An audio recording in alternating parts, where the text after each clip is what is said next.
En el corazón de Ciudad de México, donde el ritmo del tráfico se mezcla con el aroma del pan recién horneado, un hombre de traje oscuro entró en una pequeña pastelería con el ceño ligeramente fruncido. Se llamaba Daniel Arteaga, y no estaba acostumbrado a ese tipo de lugares.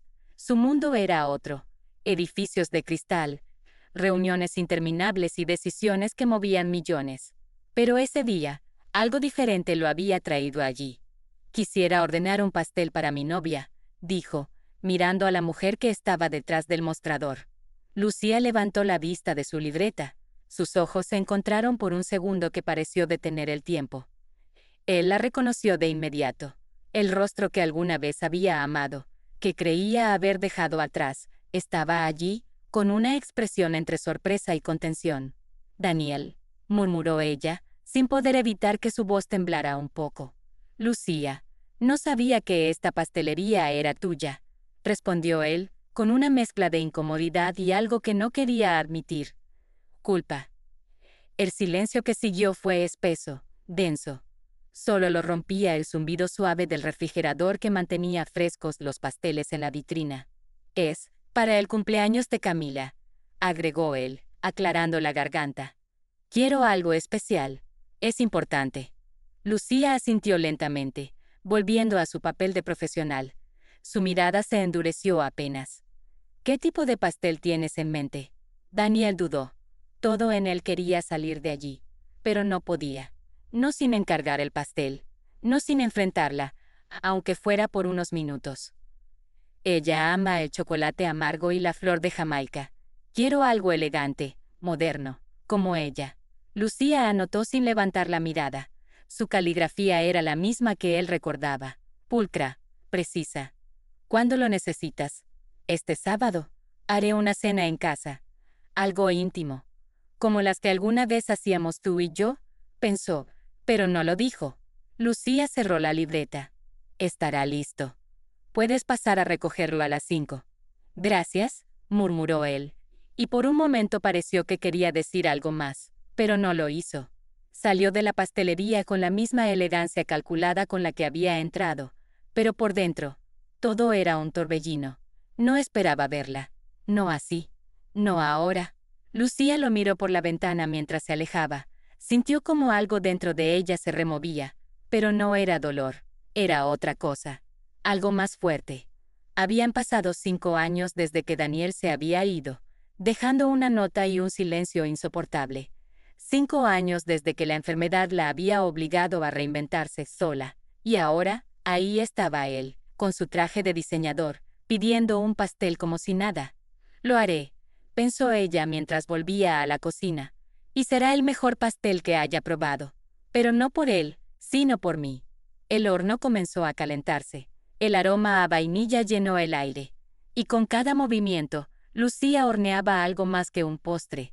Horneaba una parte de su historia que estaba a punto de volver a la superficie. Lucía había pasado la noche preparando ingredientes, revisando recetas, seleccionando moldes.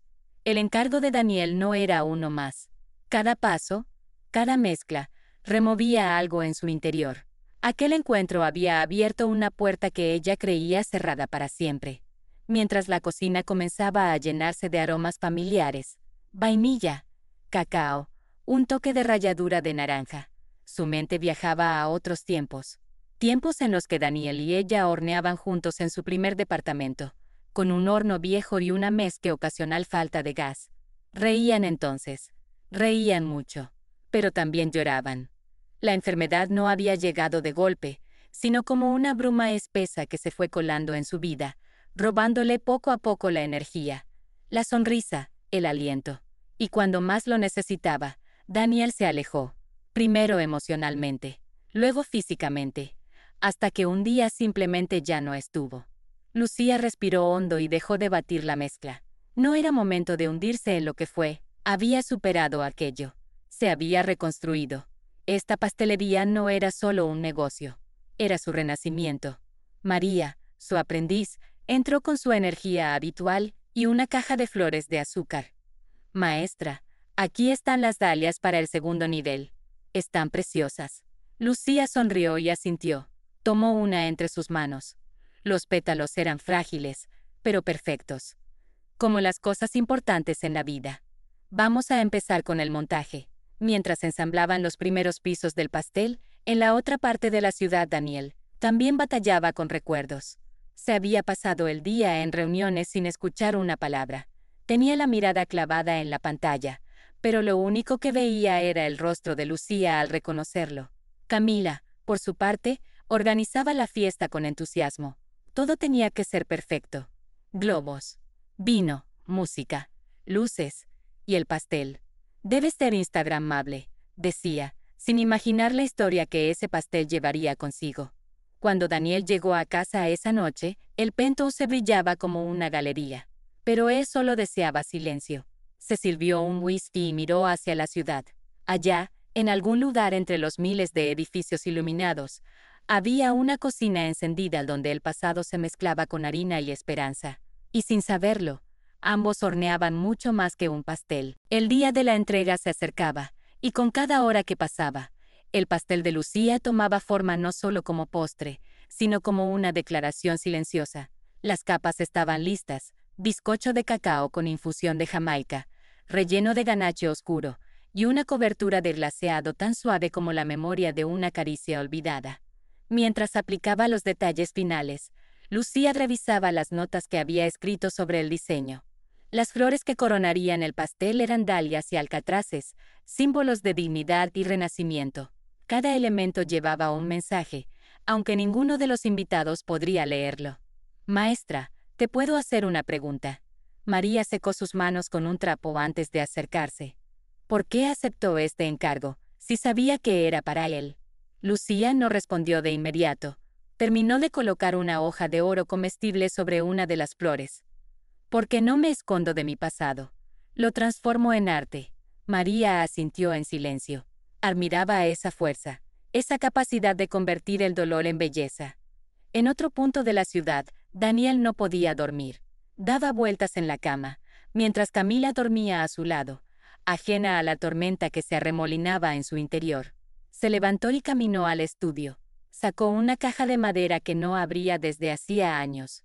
Dentro había fotos antiguas, cartas, boletos de cine amarillentos, y una postal con la caligrafía de Lucía. El amor es como la masa madre, necesita tiempo, calor y paciencia.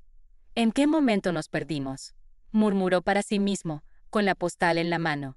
La relación con Camila había comenzado como un escape, juventud, pasión, apariencias. Pero ahora sentía que todo era una puesta en escena, y lo peor era que se había acostumbrado. Lucía, en cambio, parecía más viva que nunca. Aquella mujer que había visto en la pastelería no era la misma que había dejado. Era fuerte, firme, segura. Esa noche, mientras las luces de la ciudad parpadeaban a través de la ventana, ambos entendieron algo sin hablar. El pasado no siempre se queda donde lo dejamos. A veces vuelve, disfrazado de encargo, de aroma, de memoria. Y a veces trae consigo una oportunidad que no sabíamos que aún necesitábamos. El reloj marcaba las 16:47 cuando Lucía y María salieron de la pastelería. El pastel, cuidadosamente asegurado dentro de una caja blanca con detalles dorados, reposaba en la parte trasera de la camioneta. Afuera, el cielo amenazaba con lluvia, como si el universo quisiera añadir drama a una historia que ya venía cargada de emociones. El trayecto hacia la residencia de Daniel fue un viaje silencioso. María lanzaba miradas de reojo a su maestra, pero no se atrevía a hablar. Lucía, por su parte, mantenía los ojos fijos en la carretera. Por fuera, serena. Por dentro, un torbellino. Cuando llegaron al barrio exclusivo, el guardia de seguridad ya tenía instrucciones. «Pueden pasar. Entrada de servicio». María frunció el ceño. Lucía no dijo nada. Tomó aire, bajó de la camioneta y entre ambas levantaron la caja. Cada paso hacia aquella casa era un regreso simbólico a un pasado que creía enterrado. Dentro, Camila daba instrucciones apresuradas a los decoradores. «Quiero más luz aquí. Y por favor que el de no toque reggaetón». La coordinadora del evento recibió a Lucía sin reconocerla. «Siga por aquí. El pastel va en el centro de la mesa». Y sin esperar respuesta, se giró. Lucía y María colocaron el pastel con delicadeza. Era una obra maestra. 4 niveles, cada uno con un tema distinto. Raíces, resiliencia, belleza y renacimiento. Cada flor de azúcar, cada textura, contaba una historia. Su historia. En ese instante Daniel bajaba por la escalera, revisando su celular. Alzó la vista y se quedó congelado. Lucía. El tiempo pareció detenerse. Los sonidos de la fiesta en preparación, las voces, la música de fondo. Todo se volvió lejano. Solo estaban ellos dos. Ella se giró lentamente. Sus miradas se cruzaron. Ni una palabra. Solo la presencia. María, incómoda, fingía revisar la caja vacía. Camila apareció justo a tiempo para romper el hechizo. «Oh, Dios mío. Este pastel es arte puro. ¿Quién lo hizo?» «¿Ella?», dijo Daniel, aún con voz baja. Lucía sonrió, profesional. «Dulce tradición. Estamos en Coyoacán. ¿Das clases privadas?», preguntó Camila, entusiasmada. Lucía la miró con amabilidad. «Solo a quien realmente quiera aprender». Daniel tragó saliva. En su interior, algo se removía. Orgullo, vergüenza, nostalgia. Quizá todo a la vez. Cuando Lucía y María se retiraron, el ambiente quedó cargado. Pero el pastel, en el centro del salón, parecía irradiar algo más que belleza, verdad. Y la verdad, aunque incómoda, siempre termina por florecer. La fiesta comenzaba a llenarse. Camila, radiante con su vestido esmeralda, saludaba a los invitados como si fuera realeza. Todo estaba dispuesto. La música ambiental, las luces cálidas, los arreglos florales perfectos. Pero lo que se robaba todas las miradas era el pastel. «Es increíble», decían las invitadas. «¿Quién lo hizo?», Camila respondía orgullosa. «Una repostera de Coyoacán. Un talento oculto, pero ya no por mucho tiempo». Daniel, sin embargo, no podía dejar de mirar el pastel con otros ojos. Él no veía solo arte comestible, veía años de lucha, de lágrimas, de silencios. Veía a Lucía. Miguel, su hijo de un matrimonio anterior, había llegado de sorpresa. Estudiaba gastronomía en Barcelona y estaba de visita. Nadie lo esperaba, menos Daniel. «Papá», saludó Miguel con una copa en la mano. «¿Este pastel es de Lucía?». Daniel lo miró fijamente. «¿La reconociste?». «Sus flores de azúcar son inconfundibles», respondió Miguel. «Y su esencia también». Camila, al escuchar el nombre, frunció el ceño. «¿Lucía? ¿La Lucía? Tu ex?». Daniel asintió en silencio. Miguel se giró hacia la mesa y alzó su copa. «Un brindis», dijo, atrayendo la atención de todos. «Por las tradiciones que resisten, por los sabores que cuentan historias, y por las mujeres valientes que no necesitan reconocimiento para brillar». Un murmullo recorrió el salón. Camila mantenía la sonrisa, pero sus ojos buscaban explicaciones. Daniel, por su parte, no podía evitar sentir un nudo en el pecho. Aquel brindis había desnudado su alma frente a todos. En la pastelería, Lucía se quitaba el delantal. No sabía nada del brindis, ni del hijo de Daniel. Solo sabía que había hecho lo correcto. Hornear ese pastel había sido más que un trabajo. Había sido cerrar un ciclo, a su manera. Y sin saberlo, acababa de empezar uno nuevo. Después del brindis, la atmósfera de la fiesta cambió. Algunos invitados seguían conversando, pero muchos observaban a Daniel con curiosidad. Camila intentaba mantener la compostura, sonriendo para las fotos, aunque sus manos temblaban ligeramente cada vez que miraba el pastel. En un rincón del salón, Miguel hablaba con un grupo de jóvenes chefs invitados. «Lucía es más que una pastelera», decía. «Es una artista que cuenta historias con azúcar. La abandonaron cuando más lo necesitaba, y aún así, mira lo que ha construido». Daniel se acercó al pastel. Las flores de azúcar parecían más vivas que nunca. Tocó con la punta de los dedos una dalia blanca, recordando los viernes en que llegaba a casa con un ramo igual. «¿Te gustó el brindis?», preguntó Miguel a su lado. Daniel asintió. «Fue justo. Doloroso, pero justo». «¿La amas aún?». La pregunta cayó como un cuchillo. Daniel no respondió. Solo se quedó mirando el pastel. Mientras tanto, Lucía ya estaba en casa. Había cerrado la pastelería temprano. Se preparó un café y se sentó frente a la ventana. La ciudad sonaba lejana, como si la historia de hoy hubiera ocurrido en otro mundo. María entró con una sonrisa. Maestra, hay algo que debe ver. Le mostró el teléfono. Un video del brindis de Miguel se estaba volviendo viral. Los comentarios se multiplicaban. Muchos hablaban de Lucía, de su resiliencia, de su arte. Lucía no dijo nada. Solo observó en silencio. Sus ojos, húmedos, brillaban con una mezcla de sorpresa y calma. No había buscado reconocimiento, pero el mundo la había encontrado igual. En la mansión, Daniel entró a su despacho. Cerró la puerta. Encima del escritorio, la postal de Lucía seguía allí. La tomó, la miró largo rato. Y por primera vez en años, lloró. La noche se alargó con silencios incómodos y conversaciones apagadas. Camila, aunque trataba de mantener su imagen, no podía evitar mirar a Daniel con creciente incomodidad. Ya no era solo celos. Era la certeza de que había llegado tarde a una historia que no era suya. En su cuarto, ella revisaba las redes. El video del brindis ya tenía miles de vistas. Uno de los comentarios más repetidos era: ese pastel cuenta una historia más honesta que toda esta fiesta. Mientras tanto, en la cocina de Dulce Tradición, Lucía anotaba una nueva receta en su cuaderno.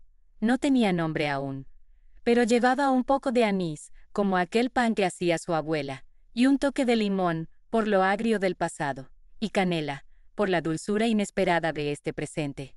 María regresó con más noticias. Maestra, la señorita Camila escribió por Instagram. Quiere hablar con usted. Lucía levantó la vista. Sus ojos no mostraban sorpresa, solo una ligera tristeza. El pasado siempre vuelve, murmuró. Pero ahora soy yo quien pone las reglas. La mañana siguiente fue la primera vez que me sentí verdaderamente empoderada. Todo estaba en su lugar. La grabación, el correo, el dinero. Mi vida había tomado el control, y lo que sucediera a partir de ahora ya no dependería de ellos, sino de mí. Ese día, Julián regresó temprano. Llegó a casa y me encontró sentada en la sala, tranquila, con una copa de vino en la mano. No parecía el hombre que había visto la grabación la noche anterior. Él estaba nervioso, casi temblando, pero yo no lo miraba con compasión. La fuerza que sentía no venía de la rabia, sino de la satisfacción de tener todo bajo control. «Cami, ¿estás bien?», dijo él, acercándose lentamente. «Claro, estoy perfecta», respondí con una sonrisa fría. «¿Por qué no me has hablado? ¿Qué pasa?». Mi respuesta fue una simple mirada fija, sin decir palabra. Lo único que importaba era que él lo supiera. Su tiempo se había agotado. Su control sobre mí había terminado. Ya no era la misma mujer que lo adoraba ciegamente. Y ya no iba a ser la misma que se tragaba su mentira. La verdad es que... Comenzó a hablar él, nervioso. Yo, no sé cómo pasó. Camila, no quería que esto sucediera. Lo interrumpí con un gesto. No me interesa escuchar excusas, Julián. Lo que quiero es que te vayas de esta casa. Y llévate a tu madre también. Él se quedó en silencio. Le temblaban las manos. Pero no dijo nada más. No podía hacerlo. En ese momento, sonó el timbre. Me levanté con calma y abrí la puerta. Allí estaba mi madre, de pie con cara de preocupación, como si no supiera qué esperar. «¿Qué pasa, mamá?», le pregunté sin darle la bienvenida. «Camila», comenzó a hablar ella, pero yo la interrumpí. «No quiero escuchar más de tus mentiras. Te vi.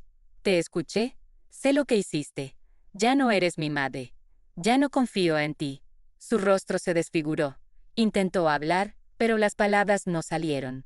Solo podía mirar al vacío, incapaz de sostenerme la mirada. Julián, detrás de mí, no decía nada. Se quedó en un rincón, como un niño atrapado, sin poder hacer nada. Mi madre dio un paso atrás. No se atrevió a entrar en la casa, y sin decir palabra, se dio la vuelta y se fue. Pero antes de que cerrara la puerta, la miré una última vez y le dije: «Nunca más voy a permitir que destruyas mi vida, ni tú, ni él». La puerta se cerró, y por fin, sentí la paz. El silencio que siguió al cierre de la puerta fue más ruidoso que cualquier discusión. Camila se quedó inmóvil en la sala, la copa de vino aún en su mano, pero ya no la bebía. Observaba el vacío, como si esperara que alguien o algo rompiera el hechizo. En su interior, No había alivio, sino una mezcla amarga de paz y desolación. Por primera vez en años, la casa era suya. Y, sin embargo, sentía que algo más profundo se había roto. No solo con Julián o con su madre, sino dentro de ella misma. Horas más tarde, en la madrugada, se levantó del sofá y subió lentamente las escaleras. En el cuarto principal, todo seguía igual, la cama hecha, los perfumes alineados en la cómoda, la ropa de Julián aún colgada en el armario. Todo olía a mentira. Tomó una caja vacía y comenzó a sacar sus cosas. No con furia, sino con precisión. Cada prenda que doblaba era una declaración. Nunca más. En la cocina de Dulce Tradición, Lucía servía pan de elote recién horneado para unos estudiantes nuevos. El curso había empezado con más demanda de la esperada. Influencers, chefs jóvenes e incluso amas de casa buscaban aprender no solo recetas, sino a reconstruirse. ¿Todas tus recetas tienen una historia?, preguntó una estudiante. Lucía asintió. Sí, porque cada dulce que sale de aquí debe saber a algo más que azúcar, debe saber a verdad. Mientras tanto, Camila recorría una vieja carpeta de su adolescencia, entre dibujos, cartas y un diario. Lo había guardado todo en una caja olvidada. Entre las páginas, encontró una carta sin abrir. Era de su madre. Escrito con una tinta ya algo desvaída. El sobre no tenía fecha. Lo abrió con dedos temblorosos. Las primeras líneas hablaban de miedo, de vergüenza. Decían: no supe cómo protegerte, y me alejé creyendo que era mejor para ti. Camila cerró los ojos. El resentimiento hervía, pero también algo más. ¿Y si nunca había escuchado del todo? ¿Y si siempre había exigido respuestas que ella tampoco tenía? Ese día, Camila decidió ir a Dulce Tradición, no para enfrentarse, sino para ver por sí misma lo que su madre había construido. Lucía la recibió con la misma calma con la que trataba a cualquiera. No hubo abrazos ni lágrimas. Solo un delantal limpio y una pregunta. ¿Vas a ayudar o solo mirar? Camila respiró hondo. Voy a ayudar. Y por primera vez en mucho tiempo, madre e hija estuvieron juntas. No como enemigas, no como víctimas, sino como dos mujeres rotas que intentaban, con harina en las manos, reconstruirse una a la otra. El olor a pan recién horneado envolvía la cocina de Dulce Tradición como una manta cálida. Camila, aún sin comprender del todo lo que hacía ahí, amasaba con torpeza mientras Lucía observaba sin intervenir. No es solo amasar, dijo finalmente Lucía, rompiendo el silencio. Es escuchar. A la masa, al cuerpo, al silencio. Camila no respondió. No sabía cómo hacerlo, pero sus manos, aunque torpes, comenzaban a encontrar un ritmo. Uno nuevo. María entró, interrumpiendo la tensión apenas perceptible. Ya llegaron los chicos del documental, anunció. ¿Qué les digo? Lucía no miró a Camila, solo dijo: que graben lo que quieran, si pueden entender lo que ven. Mientras tanto, en la oficina de Alejandro Fuentes, el ambiente era muy distinto. Frío, estéril, repleto de documentos. Él, sin embargo, hojeaba una carpeta diferente. La copia escaneada del contrato de divorcio que nunca firmó completamente. ¿Cuánto te debo en realidad?, murmuró al aire, como si Lucía pudiera oírlo. Miguel, su hijo, apareció con una taza de café. ¿Estás hablando solo otra vez? Estoy pensando. ¿En ella? Alejandro no respondió. Miguel dejó la taza sobre el escritorio y dijo con voz firme: Papá, el mundo está cambiando. La forma en que hacemos negocios también. Si no lo entiendes, te quedarás solo en tu torre de cristal. De vuelta en la panadería, el equipo de documentalistas colocaba cámaras, micrófonos, luces suaves. Querían captar la esencia de la tradición mexicana. Pero lo que encontraron fue algo más crudo. Dos mujeres amasando, una enseñando sin palabras, la otra aprendiendo con los ojos bajos. Uno de los camarógrafos se acercó a María. ¿Ellas siempre están así de calladas? No siempre, respondió ella. Pero cuando lo están, es cuando más están diciendo. Camila, sin avisar, preguntó: ¿por qué nunca me hablaste después de que papá murió? Lucía detuvo sus manos, limpió la harina de sus dedos y la miró. Porque tenía miedo de que me odiaras. ¿Y por qué no sabía si quería que supieras la verdad? ¿Cuál verdad? Que me fui porque tu padre me lo pidió, porque estaba enfermo y quería que tú no lo vieras apagarse.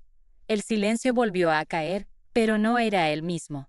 Era más denso, más necesario, como el tiempo de reposo de una masa. Horas después, cuando el documental terminó su jornada, uno de los directores se acercó a Lucía. Nunca vi algo tan real, dijo. Usted lo planeó así. Lucía negó con una leve sonrisa.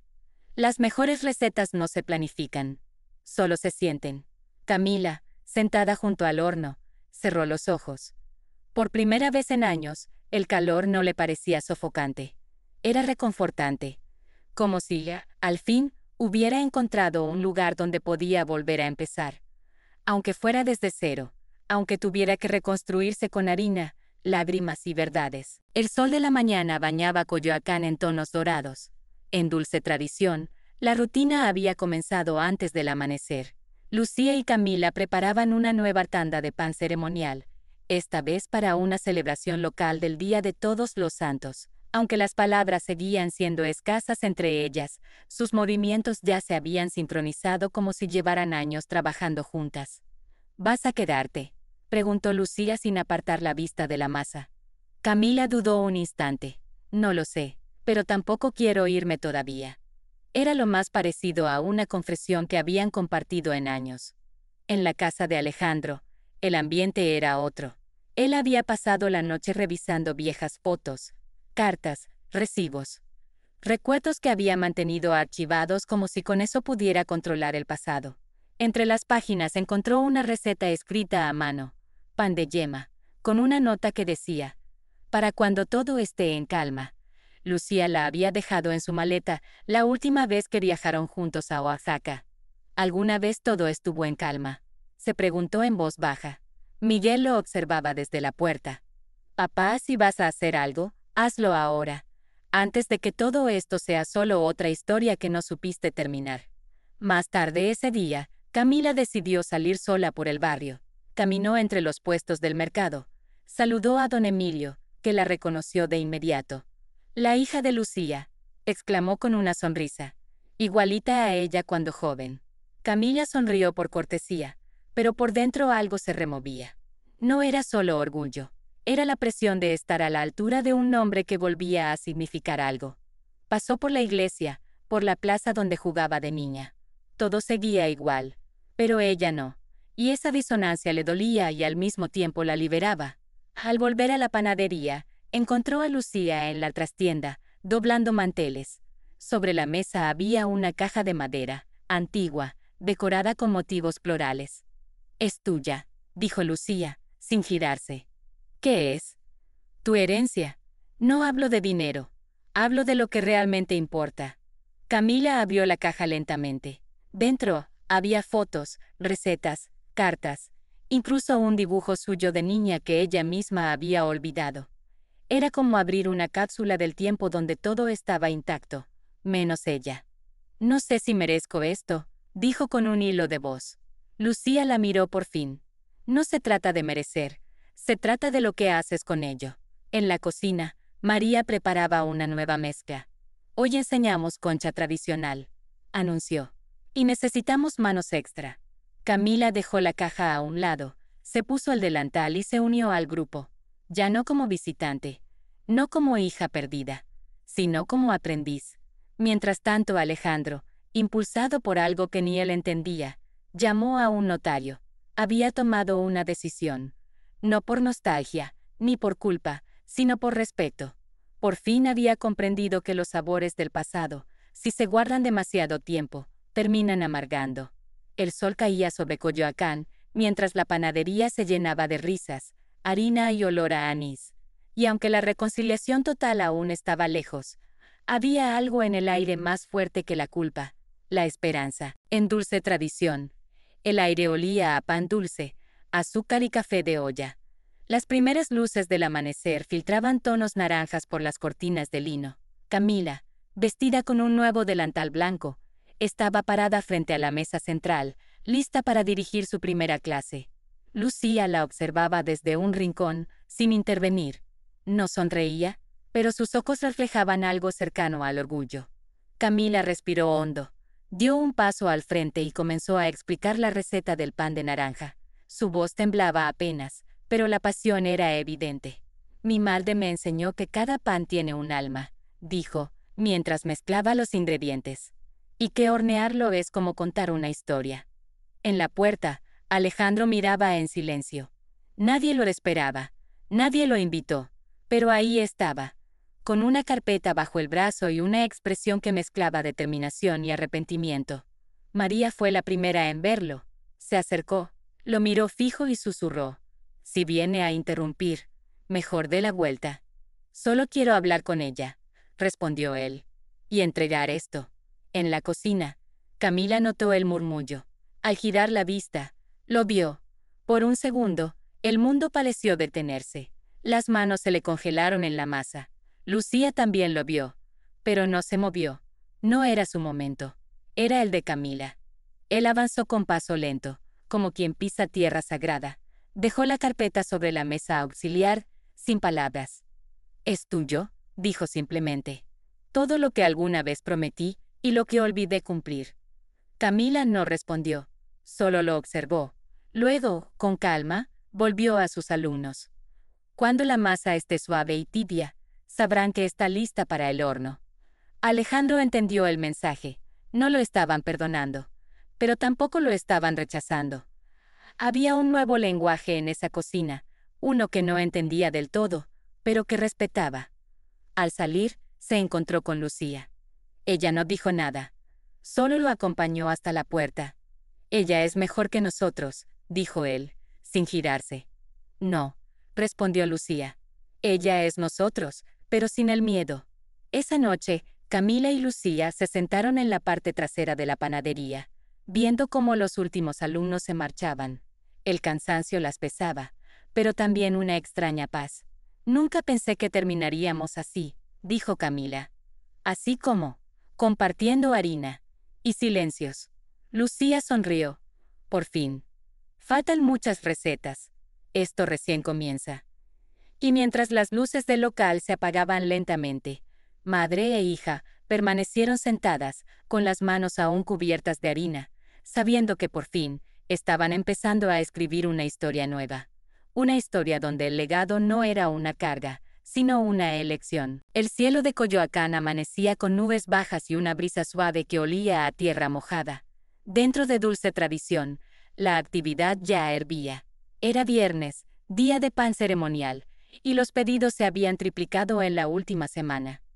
Camila se movía con soltura entre hornos y bandejas, pero algo en su mirada delataba tensión. María lo notó al instante. «¿Mal sueño o conversación pendiente?», preguntó mientras tamizaba harina. Camila sonrió apenas. «Ambas». La noche anterior había leído por completo la carpeta que Alejandro dejó. No solo incluía los documentos de propiedad del local, sino también una carta, larga, escrita a mano. No pedía perdón, solo narraba cómo se sintió cuando Lucía enfermó, cómo eligió irse porque no soportaba verla desmoronarse, cómo el poder le sirvió para esconder su cobardía. Camila cerró la carta sin saber qué hacer con esa sinceridad tardía. ¿Era redención? ¿Era manipulación? ¿O simplemente un hombre intentando dejar algo en orden antes de desaparecer del todo de sus vidas? «¿Vas a contestarle?», preguntó Lucía esa mañana, sin rodeos, mientras medía la temperatura del horno. «No lo sé», respondió Camila. «Parte de mí quiere gritarle. Otra parte solo quiere que se vaya y no vuelva». «Ambas respuestas son válidas», dijo Lucía. «Pero ninguna es obligatoria».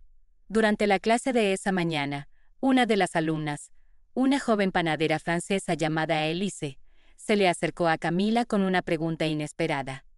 «¿Tú crees que el pan puede curar heridas emocionales?». Camila la miró sorprendida. «No sé si curar, pero puede hacer que duelan menos. Al menos mientras amasas». La clase siguió entre risas, errores y hornadas exitosas. Pero Camila no dejaba de pensar en la carta. Esa noche, después de cerrar el local, encontró a Lucía sentada sola, escribiendo en un cuaderno de tapas gastadas. «¿Qué haces?», preguntó sentándose a su lado. Escribo las recetas que no están en ningún libro. Las que aprendí de mi madre y ella de la suya. Las que no llevan medidas exactas, solo intuición. Camila tomó el cuaderno con cuidado. Cada página tenía anotaciones en diferentes tintas, algunas con manchas de masa, otras con trazos torpes de escritura infantil. Era más que un recetario. Era una memoria viva. ¿Alguna vez pensaste en publicarlo?, preguntó. No, pero quiero que tú lo tengas. Y si algún día sientes que alguien más merece leerlo, que lo haga. Pero solo si es porque tú crees que vale la pena. Camila guardó silencio. El peso de la responsabilidad era dulce, pero también abrumador. Había heredado un mundo que no pidió, pero que ahora empezaba a entender.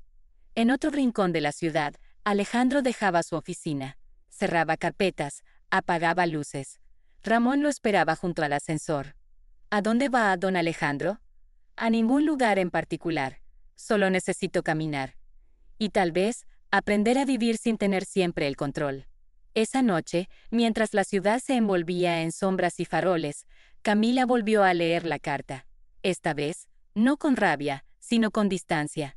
La dobló con cuidado y la colocó entre las páginas del cuaderno de recetas. No como perdón, no como reconciliación, sino como testimonio de que lo no dicho también forma parte de la historia. Porque hay recetas que no necesitan palabras. Solo manos que recuerden cómo se hacen. El amanecer del sábado llegó con un olor más dulce de lo habitual. En dulce tradición, el horno principal ya estaba encendido antes de que el sol asomara sobre los tejados de Coyoacán. Camila preparaba una nueva receta experimental, un pan de higo con especias inspirada en sabores de la infancia que no recordaba haber vivido, pero que intuía como propios. Lucía la observaba desde el umbral sin interrumpirla. Ver a su hija inventar algo nuevo dentro de una tradición antigua le causaba una mezcla inesperada de ternura y respeto. No era ella la que guiaba ahora. Era Camila quien empezaba a dejar sus propias huellas sobre la harina. «Tiene buena pinta», dijo finalmente. «Veremos si sabe igual de bien que huele», respondió Camila, sonriendo. Ese día llegaba un grupo especial de visitantes, estudiantes de una universidad gastronómica del norte del país. Venían a aprender sobre técnicas tradicionales, pero también sobre historia oral. Miguel había organizado la visita como parte de un nuevo convenio entre la academia y universidades nacionales. María, lista como siempre, ajustaba los últimos detalles en la zona de demostraciones. Doña Carmen supervisaba el altar de ingredientes como si se tratara de una ofrenda. «Hoy no solo enseñamos a hacer pan», anunció con solemnidad. «Hoy enseñamos a escuchar lo que el pan dice». Durante la primera hora de la clase, Camila habló poco. Mostró cada paso con gestos seguros, explicando solo lo necesario. Pero cuando un estudiante le preguntó por qué el pan se cortaba de cierta forma, ella respondió con una historia de su infancia. Algo sobre su abuela, una sonrisa y un pan de naranja tibio que le ofreció un día que lloraba. «No lo recuerdo del todo», admitió. «Pero cada vez que horneo, siento que esa tarde me está esperando en algún rincón de la cocina». Los estudiantes escuchaban en silencio. No tomaban notas. Solo miraban. Porque cuando alguien habla con el corazón, no hace falta papel. Al final de la clase, uno de los profesores se acercó a Lucía. «Tu hija tiene algo que no se puede enseñar», le dijo. «Tiene alma de panadera». Lucía no respondió. Solo asintió, conteniendo una emoción que le llenó la garganta como levadura viva. Después del almuerzo, mientras los estudiantes hacían preguntas a doña Carmen y María mostraba antiguos moldes de madera, Camila subió al pequeño desván sobre la cocina. Ahí encontró, entre cajas viejas, un espejo con marco de talavera, cubierto de polvo. Se miró por unos segundos, no con vanidad, con curiosidad. Era la primera vez que no se veía como víctima, ni como niña rota. Se veía como alguien que estaba reconstruyéndose con las manos, la harina y los silencios que había aprendido a habitar. Bajó con el espejo en brazos, lo limpió y lo colocó en una de las paredes del salón principal. No dijo nada. Nadie preguntó, pero todos supieron que eso era una señal. Por la tarde llegó una carta. Esta vez no de Alejandro, sino de una editorial. Habían visto la serie de Valentina y leído sobre el recetario de Lucía. Querían proponer una publicación conjunta. Recetas, historias, fotografías. Lucía frunció el ceño. ¿Y qué opinas tú?, le preguntó a Camila. Que el pan no debería guardarse bajo llave. Que si la historia ya nos quemó, al menos que otros puedan aprender a no repetir la receta equivocada. Lucía guardó silencio. Luego asintió lentamente. Por primera vez, el legado no era solo una carga, era una posibilidad. Esa noche, Camila se quedó sola cerrando la panadería. Antes de apagar las luces, tomó un cuaderno nuevo y escribió una frase que no sabía de dónde venía, pero que sentía como suya. A veces el futuro empieza con migas del pasado. Cerró el cuaderno, encendió una vela pequeña junto al espejo y se fue caminando a casa. Afuera, el aire olía a higos y promesa. El domingo comenzó en silencio, como suelen comenzar los días importantes. En dulce tradición, la luz entraba en ángulo por las ventanas, dibujando sombras alargadas sobre las estanterías llenas de ingredientes. Lucía leía la carta de la editorial por tercera vez. A su lado, Camila amasaba sin hablar, como si el ritmo del pan pudiera anticipar las decisiones que estaban por tomarse. La propuesta era concreta: un libro a dos voces. Recetas tradicionales de Lucía, reinterpretaciones modernas de Camila, fotos, historias, y una distribución internacional que podía cambiarles la vida. ¿Y si dejamos de hacer pan como lo conocemos?, murmuró Lucía. Entonces lo haríamos como nunca antes se ha hecho, respondió Camila. María interrumpió la tensión con su energía habitual. Chicas, la masa no se va a hornear sola. Además, tenemos visita. La puerta de la panadería se abrió con su típico chirrido. Valentina entró con un cuaderno en mano y una sonrisa que ya no era para las cámaras. Había llegado para documentar una historia nueva, pero también para formar parte de ella. Traigo el primer borrador del guión para el documental extendido, anunció. Y quiero su aprobación. Camila hojeó las páginas. Era hermoso. No era una historia de superación fácil. Era una historia de heridas, panes y segundas oportunidades. Y estaba escrita con respeto. Valentina, dijo Lucía, esta historia no es solo nuestra. Es de todos los que han horneado sin recetas, de los que han perdonado sin palabras. Entonces déjeme contarla bien, pidió Valentina. Pero también déjeme aprender más. Doña Carmen, que había estado preparando masa de pan ceremonial en la trastienda, asomó la cabeza. Si vas a aprender, empieza lavándote las manos, dijo con voz firme. Todos rieron. La tensión se deshizo como mantequilla caliente. Y comenzó un nuevo día de trabajo. Esa tarde, mientras el equipo de Valentina grababa tomas de la panadería, Miguel llegó con una propuesta inesperada. Había conseguido un fondo internacional para proyectos de preservación cultural. Con ese dinero, podían expandir Dulce Tradición e inaugurar la academia oficialmente, con aulas, cocina experimental y un archivo de recetas antiguas digitalizadas. ¿Y la única condición?, preguntó Lucía. Que no dejemos de ser lo que somos. Camila y Lucía se miraron. Era tentador, pero también aterrador. Abrir las puertas era también abrir las cicatrices. No tenemos que decidir ahora, dijo Camila. Pero tenemos que hornearlo todo como si ya hubiéramos dicho que sí, respondió su madre. La noche cayó sobre Coyoacán con el aroma de pan de piloncillo y café de olla flotando en el aire. Camila revisaba los correos mientras terminaba de llenar el formulario de la editorial. Lucía, en silencio, le entregó una llave antigua. Es del pequeño almacén de la abuela, donde ella guardaba las harinas especiales. Nadie ha entrado allí desde que yo era niña. ¿Y por qué ahora? Porque algunas recetas no pueden escribirse, solo heredarse. Camila guardó la llave sin decir palabra. Afuera, la ciudad dormía. Adentro, el futuro comenzaba a tomar forma entre harina, dudas y migas de decisión. Era lunes por la mañana, y Coyoacán despertaba lento, como si la ciudad misma supiera que la semana empezaba con decisiones importantes. Camila llegó a la panadería antes que nadie.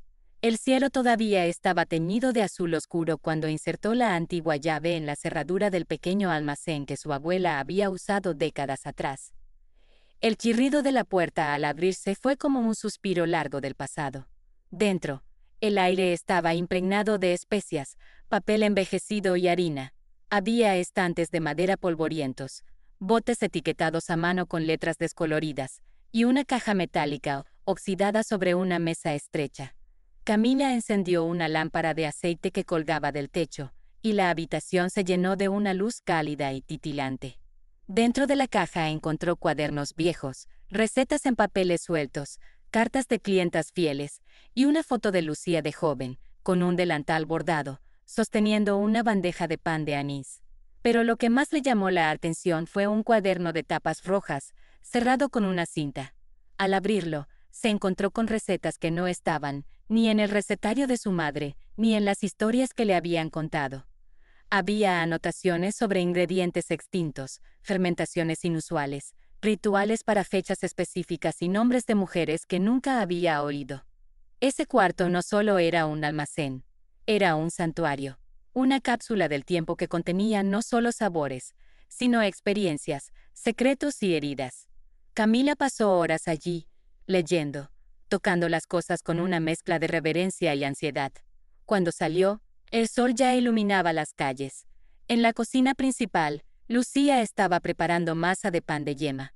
Levantó la vista y sonrió al ver a su hija cubierta de polvo, con los ojos rojos, pero brillantes. «Lo encontraste». Camila asintió, mostrando el cuaderno rojo. «No sabía que tenías todo esto guardado». «No era mío», respondió Lucía. «Era de mi madre, y de su madre antes. Yo solo lo protegía. Pero ahora es tuyo, si lo eliges». La respuesta no era fácil. Aceptar ese legado significaba también aceptar una historia familiar que incluía abandono, sacrificios y silencios. Pero Camila entendía que, como con el pan, hay masas que solo crecen si se las deja reposar el tiempo suficiente. Durante el resto del día, Camila trabajó en silencio, elaborando una receta que había encontrado en el cuaderno. Un pan de flor de cacao con esencia de azahar. Nadie en la panadería había probado algo igual. María lo olió y se quedó quieta por un segundo. «Sabe a algo que no sabía que extrañaba», dijo.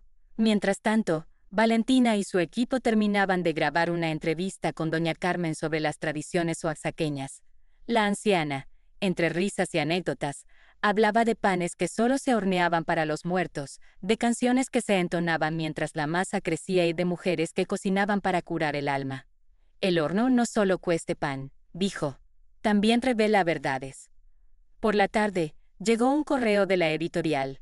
Querían avanzar con el contrato.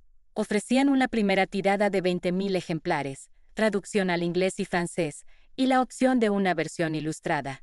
Miguel, emocionado, trajo también noticias.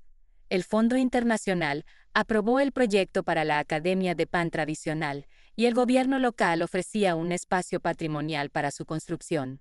Lucía, sentada con una taza de café de olla, escuchaba todo con atención. Ya no respondía con rapidez, meditaba. Observaba a su hija más que al papel. «Si aceptamos todo esto», dijo finalmente, «¿quién se queda con el alma de la panadería?» Camila no respondió. En cambio, se acercó al horno donde su nuevo pan se estaba dorando. Abrió la compuerta y dejó que el aroma llenara el local. Luego miró a su madre. «El alma no está en el contrato. Está en lo que el pan diga cuando lo prueben». Esa noche, las dos se quedaron solas frente al mostrador, mirando el mural que Valentina había mandado pintar en una de las paredes. Una imagen de 3 generaciones de mujeres, horneando juntas, sin nombres, sin fechas, solo manos y fuego. «¿Y si no sabemos qué hacer con todo esto?», preguntó Lucía. «Entonces horneamos, y escuchamos lo que el pan tiene que decirnos». La lámpara del almacén seguía encendida, y desde allí, como desde un corazón latente, se proyectaba una luz suave que parecía decir: «Sigan». El martes amaneció con un cielo naranja intenso, como si el día supiera que algo estaba por cambiar. En dulce tradición, Camila fue la última en llegar, pero traía consigo una energía distinta, casi eléctrica. Había pasado toda la noche leyendo el cuaderno rojo que encontró en el cuarto de las harinas. No solo había recetas, había símbolos, historias familiares, palabras en náhuatl y fragmentos de diarios íntimos. Lucía notó de inmediato el brillo en los ojos de su hija. ¿Dormiste algo? Camila negó con una sonrisa. Pero soñé despierta. Esa mañana no hubo clases. Por decisión unánime, se cerró el local al público para tener un día interno de creación. Miguel trajo insumos poco comunes: harina de maíz azul, pétalos de cempasúchil, piloncillo en formas artesanales. María organizó una mesa larga en el patio interior. Doña Carmen, con su andar lento, dejó su bastón a un lado y se sentó en el centro, como una sacerdotisa rodeada de discípulos. Hoy no seguimos recetas, declaró. Hoy las inventamos. La premisa era simple. Cada persona debía idear un pan nuevo que contara algo que aún no había podido decir con palabras. No era una competencia, era un ritual. Valentina grababa en silencio, sin intervenir. Su cámara capturaba manos manchadas, rostros tensos, risas espontáneas y miradas al horizonte. En el fondo, Miguel organizaba las solicitudes que comenzaban a llegar de otras ciudades. La idea de replicar Dulce Tradición con el mismo modelo estaba tomando fuerza, pero también generaba inquietudes. Lucía se negaba a franquiciar. Camila aún no tenía una posición clara. Mientras todos trabajaban, Camila amasaba con una concentración que bordeaba lo obsesivo. Combinó harina de maíz azul con ralladura de limón criollo, esencia de azahar, miel de abeja silvestre y un toque de sal volcánica. No sabía qué buscaba, pero confiaba en que sus manos sí lo sabían. ¿Qué estás haciendo?, preguntó Miguel al pasar. Una forma de nombrar a alguien que nunca conocí, respondió sin levantar la vista. Cuando el horno comenzó a emanar el aroma del nuevo pan, todo el equipo se detuvo por un momento. Era dulce, pero también tenía una nota amarga, como un recuerdo que no termina de doler. Al sacarlo, Camila lo colocó sobre una tabla de madera tallada. Lo partió en silencio y repartió pedazos entre todos. Nadie dijo nada al probarlo. Algunos cerraron los ojos, otros sonrieron con tristeza. Doña Carmen fue la única que habló. Tiene el sabor de las mujeres que nunca contaron su historia. En ese momento, Camila comprendió que no estaba horneando para vender. Estaba horneando para recordar, para sanar, para dar voz a quienes la perdieron. Y tal vez, pensó, eso también era una forma de justicia. Por la tarde, Lucía y Camila recibieron una videollamada de una editorial francesa interesada en publicar una edición especial del libro.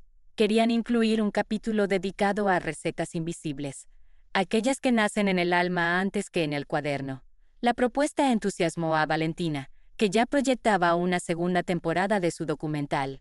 Pero para eso, aclaró el editor, necesitamos imágenes del proceso creativo, de los errores, de las frustraciones, de los intentos fallidos. Es decir, necesitamos verdad, concluyó Camila. Exacto. Al final del día, Camila regresó sola al cuarto de las harinas. Encendió de nuevo la lámpara de aceite. Frente a ella, extendió una hoja en blanco. No para copiar una receta, sino para escribir una nueva. No tenía nombre, ni medidas exactas. Solo palabras sueltas. Ausencia. Piedra caliente. Lluvia en domingo. Voz quebrada. No era una receta. Era un poema de pan. Mientras la tinta secaba, Camila sintió que algo en su pecho se deshacía como la mantequilla al calor. Cerró el cuaderno con un lazo. Lo colocó junto al rojo de su abuela y salió. En el umbral se detuvo. Miró hacia la cocina. Las luces aún estaban encendidas. María reía con Valentina. Doña Carmen escribía algo en un papelito doblado. Miguel hablaba por teléfono con alguien en inglés. Y Lucía, en silencio, amasaba. Todo estaba cambiando, pero todo seguía ahí. Camila cerró la puerta con suavidad y murmuró: hay recetas que aún no existen, pero ya saben que las estamos esperando. La mañana del miércoles llegó con tambores y risas al fondo. El barrio de Coyoacán se preparaba para algo más que una jornada cualquiera. Frente a Dulce Tradición, se instalaban coloridos tondos, mesas de madera con manteles bordados, y una pequeña tarima improvisada con cajas de pan reutilizadas. Había nacido la idea de hacer una feria local, pero no para vender, sino para compartir. Y esta vez, no solo era pan. Miguel, entusiasmado con el reciente interés internacional en el modelo de academia cultural, había organizado el evento en colaboración con vecinos, artesanos y colectivos de tradición oral. cada puesto contaba una historia: panes ancestrales, dulces olvidados, bebidas fermentadas a la antigua. Incluso llegaron panaderos de comunidades cercanas, trayendo recetas que no se escribían en libros, sino en la memoria. Lucía observaba desde la entrada, con el delantal impecable y los ojos humedecidos. Era un sueño que jamás se atrevió a tener, ver su panadería convertida en semilla para algo mayor. Camila, por su parte, revisaba una lista de inscripciones. Más de 30 recetas inscritas para compartir. Algunas con nombres como pan de trueno, otras simplemente pan de mi bisabuela. Valentina preparaba su equipo de grabación. Esta sería la pieza central del segundo episodio de su documental, pero ya no solo como observadora. Ahora también era narradora, aprendiz y hasta cocinera. Había preparado, bajo la guía de doña Carmen, un pan ceremonial para ofrecer a los asistentes y lo serviría al final del evento. ¿Y si algo sale mal?, preguntó. Entonces lo celebramos, dijo doña Carmen, porque nada real sale perfecto. El evento comenzó al mediodía. El olor a pan caliente se mezclaba con incienso, chocolate, chile en polvo y flores. Familias enteras llegaban con canastas de picnic y los niños corrían entre las mesas recogiendo miguitas de historia. Pequeñas tarjetas que cada puesto entregaba con fragmentos de cuentos o secretos de cocina. Una joven presentó un pan de semilla de chía inspirado en los cantos de su abuela. Un anciano horneó pan de anís con pétalos de bugambilia y leyó una carta escrita en 1953. Camila subió a la tarima y compartió su pan de maíz azul con ralladura de limón y sal volcánica. No lo explicó, solo lo partió y lo entregó en silencio. La música tradicional llenaba el aire. Un grupo tocaba sones jarochos mientras niños aprendían a amasar con los ojos cerrados, guiados por panaderos ciegos invitados especialmente. La inclusión era total. La emoción, también. Lucía fue la última en subir al escenario. No llevaba pan. Solo un cuaderno. Lo abrió con calma y comenzó a leer un fragmento de la historia de su madre. Hablaba de pobreza, de sacrificio, pero también de risas entre harina y carbón. Hablaba de una mujer que perdió mucho, pero nunca dejó de amasar. Todo lo que soy, dijo Lucía, comenzó con una mujer que no tuvo tiempo para preguntarse quién era. Solo cocinaba, y nos salvó. El silencio que siguió fue más elocuente que cualquier aplauso. Camila bajó la mirada. Miguel la tomó de la mano. Valentina grababa con lágrimas en los ojos. Y doña Carmen asentía lentamente, como quien escucha una promesa cumplida. El evento cerró con una procesión simbólica. Todos los panaderos caminaron hasta el centro de la plaza y colocaron sus creaciones en una gran mesa compartida. No se vendía nada. Solo se compartía, se mordía, se hablaba, se lloraba, se reía. Esa noche, Dulce Tradición no cerró. Se quedó abierta para quien quisiera seguir horneando, contando, escuchando. Y frente a la entrada, Camila clavó un pequeño cartel de madera que había tallado con sus propias manos. Decía: aquí se hornean las historias que el mundo olvidó. La resaca emocional de la feria aún flotaba en el aire cuando al día siguiente llegaron dos visitantes inesperados. Eran franceses, enviados por la editorial internacional con la que Lucía y Camila habían estado en contacto.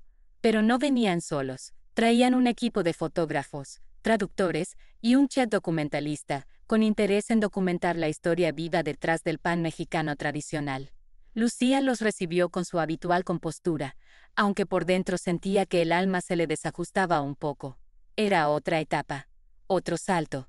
Miguel y María ayudaban con la logística, mientras Camila explicaba el espacio de trabajo y las costumbres del equipo. Doña Carmen, con un rebozo color vino, observaba en silencio. Queremos ver cómo nace el pan desde la emoción, no desde la técnica, dijo uno de los productores, mientras instalaban cámaras pequeñas en esquinas discretas. Camila sonrió. Entonces llegaron al lugar correcto. Durante 3 días, grabaron todo, desde los rituales de limpieza hasta el silencio respetuoso antes de hornear. Pero lo que más sorprendió a los franceses fue lo intangible. Cómo Lucía hablaba con la masa, cómo María lloraba cuando su pan no salía perfecto, cómo doña Carmen cantaba versos en zapoteco mientras tejía listones de masa. ¿Este canto es tradicional?, preguntó el chef. No, respondió doña Carmen. Es mío. Pero ahora ya es de ustedes también. En una entrevista improvisada, Lucía habló por primera vez del día en que estuvo a punto de cerrar Dulce Tradición. Era el aniversario de la muerte de su madre. No había ventas. No tenía energía. Pensó en bajar la cortina para siempre. Pero esa noche, una vecina trajo un pan que había aprendido en un taller años atrás y se lo dejó en la puerta con una nota. Tu pan salvó mi duelo. Ahora el mío quiere acompañarte. Esa noche comprendí que no se hornea para vender, dijo. Se hornea para no desaparecer. Esa frase se volvió título provisional del libro. Hornear para no desaparecer. Valentina, que también estaba presente, propuso incluir una sección audiovisual para la versión digital, con fragmentos de entrevistas y escenas del taller. Quiero que la gente escuche cómo suena una cocina donde se cura la memoria, dijo. El último día de grabación, se organizó una comida comunitaria. Cada quien trajo algo. Miguel cocinó mole con chocolate artesanal. Camila preparó pan con flor de Jamaica caramelizada. María horneó conchas en forma de corazón. Y Lucía no cocinó. Esa tarde, decidió solo mirar, oler, abrazar. Su regalo fue el silencio compartido. Los visitantes extranjeros estaban emocionados. Decían que nunca habían visto un lugar donde el pasado y el futuro hornearan juntos. El chef francés preguntó si podía llevarse un poco de masa madre a París. Doña Carmen lo miró largo rato antes de entregarle un pequeño frasco de barro envuelto en manta. Llévatelo, dijo, pero no para copiar, sino para escuchar qué dice allá. Al final del día, cuando el equipo se retiró, Lucía entró sola al cuarto de las harinas. Encendió la lámpara de aceite y colocó una foto nueva en la pared. Era del evento, donde se la veía abrazando a Valentina y Camila, mientras sostenían una charola de pan entre las tres. Debajo, escribió con tinta roja. Aquí empezó el pan que cruzó océanos. Y entonces, por primera vez en mucho tiempo, Lucía lloró sin miedo. Lloró de cansancio, de gratitud, de alivio. En la cocina principal, Camila encontró una hoja de papel doblada sobre la mesa.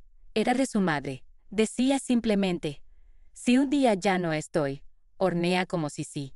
Camila la leyó 1, 2, 3 veces. Luego respiró hondo y caminó hasta el horno. Lo encendió y comenzó de nuevo. Los días que siguieron al rodaje fueron tranquilos, pero cargados de una expectativa densa, como el olor del pan antes de salir del horno. En Dulce Tradición se respiraba un silencio nuevo, no de ausencia, sino de maduración. Todos sabían que algo se estaba gestando, pero nadie ponía palabras. Hasta que Camila habló. Quiero hacer un pan con todos los nombres que olvidamos. Miguel frunció el ceño. ¿Cómo se hace eso? Camila se encogió de hombros. No lo sé, pero creo que es lo que sigue. La idea fue tomando forma. Doña Carmen propuso que cada quien trajera el nombre de una persona que ya no estaba. No solo familiares, podía ser un amigo, una panadera anónima, alguien que enseñó algo esencial. Los nombres se escribirían en papel de estraza y se colocarían en una caja sellada que se hornearía dentro del pan principal. Lucía no dijo nada al principio, pero días después entregó discretamente su papel. Solo tenía 2 palabras: yo misma. La preparación fue solemne. María apagó los teléfonos. Miguel cerró las redes sociales. Valentina puso su cámara en modo manual y grabó en silencio. El pan se hornearía durante toda la noche, en un horno de barro antiguo que los vecinos ayudaron a restaurar. Era una cocción lenta, como lo son las verdades difíciles. Afuera, la ciudad continuaba a su ritmo, pero en el interior de Dulce Tradición, el tiempo se dilataba. La mezcla incluía semillas de girasol, miel de mezquite, masa madre vieja y pétalos secos de cempasúchil. Camila trabajaba con una calma casi ceremonial, guiada no por medidas, sino por recuerdos. ¿Qué pasará si alguien come un nombre?, preguntó un aprendiz joven. Tal vez lo recuerde, respondió doña Carmen. O tal vez lo sueñe.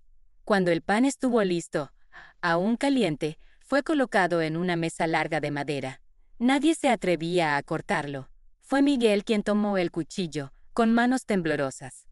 Al partir la primera rebanada, un aroma desconocido llenó el espacio.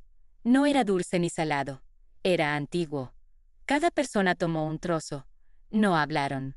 Solo masticaron lento, como quien lee una carta en voz baja.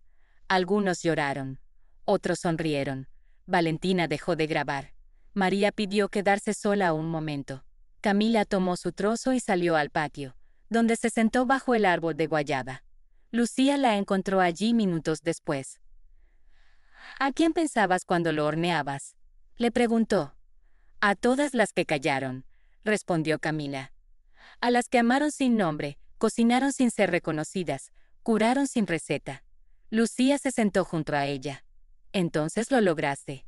Esa noche, en vez de cerrar el horno, decidieron dejarlo encendido, como un faro. Los vecinos comenzaron a llegar, uno a uno. Algunos traían pan, otros nombres. Doña Carmen improvisó un altar pequeño con velas y flores. La caja que había sido horneada fue colocada al centro. No vamos a abrirla, dijo Camila. No hace falta. Y todos entendieron. La madrugada se llenó de historias. Una mujer habló de su madre panadera que murió sin ver cumplido su sueño. Un hombre recitó un poema sobre el olor de la infancia. Un niño contó cómo su abuela le enseñó a contar en náhuatl mientras le horneaba pan. Cuando el sol comenzó a asomar, Dulce Tradición no se parecía a sí misma. Era más que una panadería. Era más que una escuela. Era un santuario. Un archivo vivo. Un idioma. Y el pan de los nombres perdidos se quedó sobre la mesa, como testimonio de que algunas cosas no se dicen, se hornean. El día siguiente amaneció en calma, pero no en silencio. Desde temprano, se oían voces suaves, cucharas golpeando tazas, risas contenidas.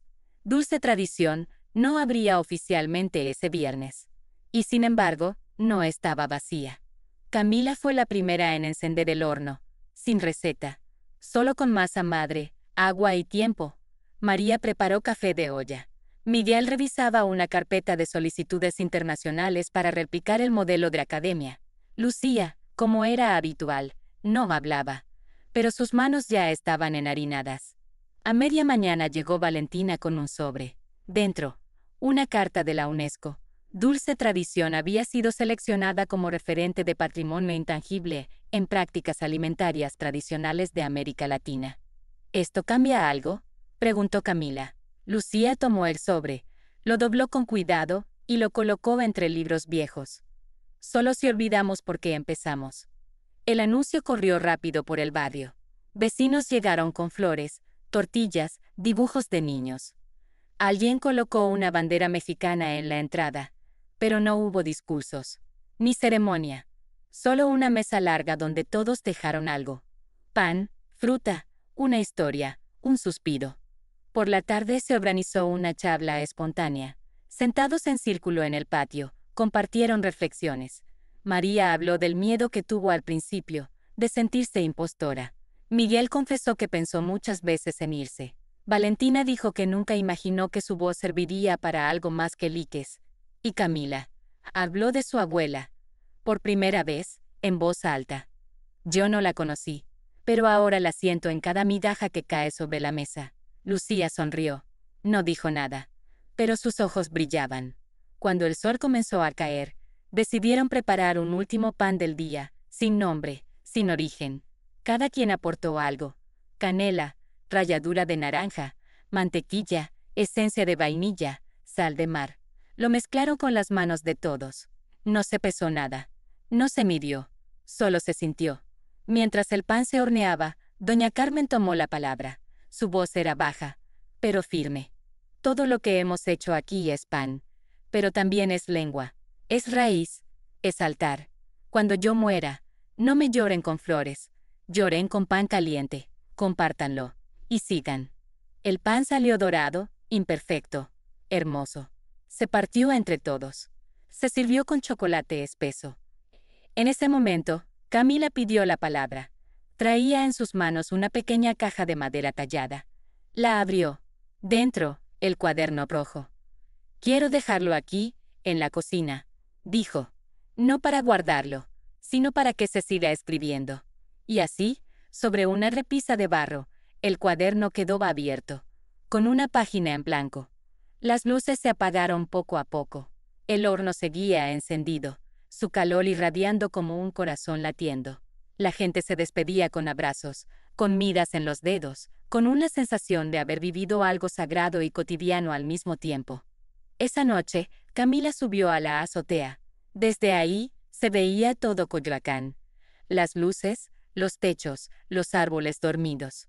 Pero también se veía Dulce Tradición, su patio iluminado, su horno respirando. Y entendió. Lo más poderoso no era lo que habían creado, era que lo habían compartido. Y en algún lugar del mundo, pensó, alguien estaría horneando con lo que aquí se había sembrado.